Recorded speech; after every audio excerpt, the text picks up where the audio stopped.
5 hours later, I'm still in the parking lot when they come down. And, you know, just to see all them big time Hollywood men that I just watched go up there, they all come down off the shuttle and looking. Man, it looks like Katt Williams is gearing up to split the internet in half again. No warning, zero filter, just pure chaos. This time he pulled up on the Big Boy podcast, and you already know whenever Katt sits down, things are about to get real uncomfortable. Let's roll it. Tell us. Tell us. Tell us. Right, You know, all right. had you ever went to a Diddy party? Like, I'm talking about not what it turned out to be. Like, bro, what kind of question is that, dog? You trying to play me, bro? Laughter, that's actually a fair question, though. For someone to be that confident, you gotta wonder, did he just love the party? And sometimes you gotta tell him no. Now, I've had to turn down $50 million 4 times. 4 times. Just to protect my integrity and that virgin hole I was telling you about. Right. Because P. Diddy be wanting to party. And you gotta tell him no. You got to tell him no. You know what I'm saying, because he said I took pride in keeping my little hole protected. Whatever he said on Club Shay Shay, bro. That was classic, dog. They already know. Not what it turned out to be. You got to But tell I'm talking them about no. like when he would have the NBA All-Star party. None of those. Yeah, so to quickly answer your question and to not say anything that would infringe legally. Yeah, a lot of people indeed do ask that. Like, how do you know what goes on at the P. Diddy party if you weren't at the P. Diddy party, you know? But, Oh no, that's not what I'm asking. No, because there were different levels of parties too, though. You know what I'm saying? I'm talking about like some shit at the Palladium or some shit like that. I ain't talking about like some at the crib type of shit. no, And I'm not even gonna lie, that part, simple math. People been whispering about that situation for years. Everybody's heard something. What's crazy is how there aren't more stories coming out now that dude is sitting behind bars. Like, what's really stopping people? What's the real fear here? If anything, speaking up right now brings attention, clicks, maybe even a check, so why stay quiet? Because some of y'all weren't just watching, you were involved. Allegedly greased up, playing your part in the circus. That's why the silence hits so loud.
Man, I was crying. He said they all look sad, slick, glowing under them studio lights. At least he kept them dressed after squeezing into their, laughter. This is wild. And here's the part that's crazy. Katt didn't even sound like he was joking. Listen to his tone. That wasn't punchline energy, that was straight delivery. No exaggeration, no smirk. He sounded like somebody holding onto receipts tucked somewhere safe.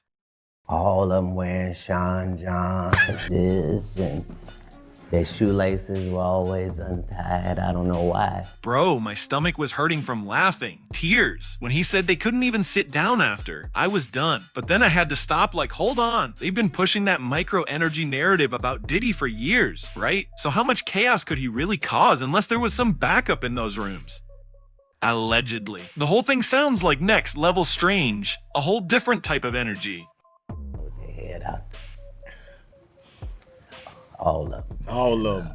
I couldn't believe it, but one of the highlights of my Hollywood career, Right. you know. But you can't tell me, because I was there to see on both ends. Hey man, you know what's wild about Yeah. that?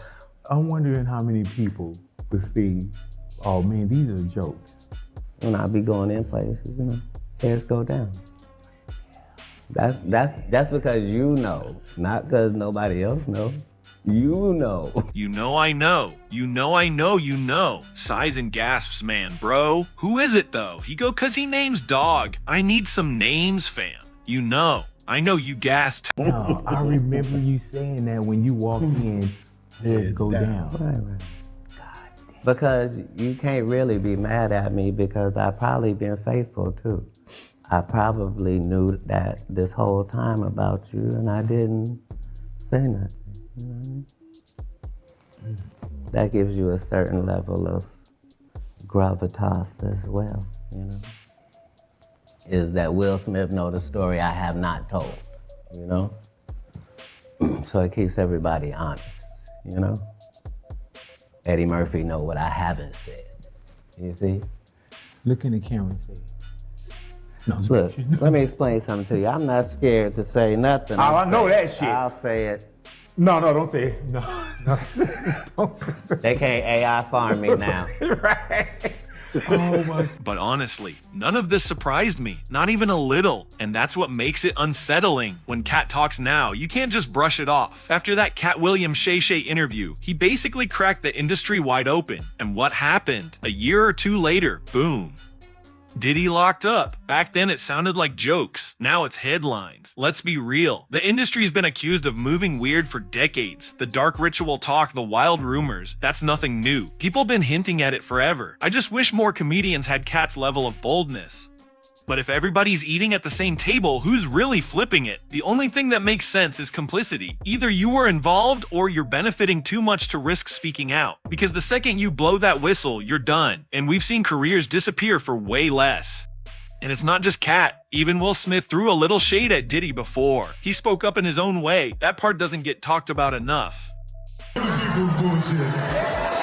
ain't been nowhere near that man. I ain't did none of that stupid shit. So whenever y'all hear it, if somebody say that, it's a damn lie. I don't even like Baby White.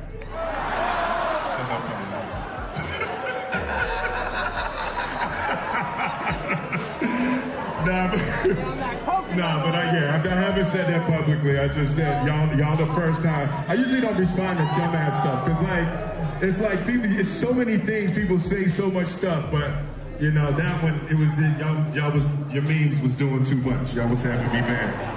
Now, this is where it gets messy. What Katt's saying now doesn't fully line up with what Will hinted at earlier. And let's be honest, Will's already been under heavy scrutiny with how his personal life's been playing out publicly. There's been rumors about him too, a lot of back and forth chatter. But maybe this is the moment for people to clear the air. Truth sells too. You can monetize honesty, just like you can monetize secrets. At this point, if you're super famous, people automatically assume you did something strange to get there. That's just the narrative now. Remember when Katt was on top, untouchable?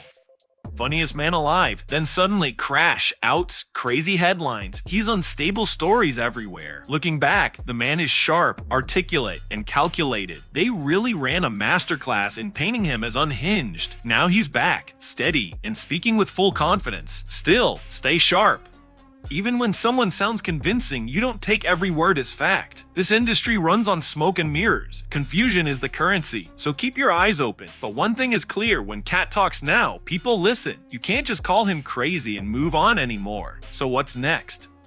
And what does this mean for Will Smith, Eddie Murphy, and anyone else whose name got brought up? Because like it or not, Katt isn't just talking, he's flipping tables.